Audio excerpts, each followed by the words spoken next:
নিজেকে একটা complete zero বলে মনে করেন? আপনার জন্য কিছু কথা বলতে চাচ্ছি আজকে। জিরো যদি হয় এন্ডিং পয়েন্ট, অর্থাৎ আপনি নিজেকে যেহেতু জিরো ভাবছেন, তো আপনাকে বলছি আপনি কিন্তু এখনো শুরু করতে পারেন। হ্যাঁ, এই জিরো থেকে আপনি শুরু করতে পারেন, কারণ জিরো কিন্তু একই সাথে স্টার্টিং পয়েন্টও। যারা সফল মানুষ তারাও জিরো থেকেই শুরু করেছে।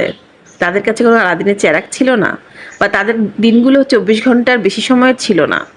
তাদেরও 4টা হাত পায়ে ছিল, ঠিক আপনারই মতন। তাদের কাছে এক্সট্রা কোনো বেনিফিট ছিল না, না তারা কোনো এক্সট্রা অ্যাডভান্টেজ পেয়েছে। সো আপনিও এখন থেকেই শুরু হয়ে যান। হ্যাঁ, এই জিরো থেকেই শুরু হয়ে যান। আর সফলতার কথা যদি বলেন, তো একটু বলি, সফলতা কখনো নিজে নিজে এসে ধরা দেয় না। সফলতার কাছে আপনাকেই যেতে হবে। আর এই পথটাও একেবারে ছোট না, it's a long way. There is no shortcut to success. You have to struggle, you have to fight.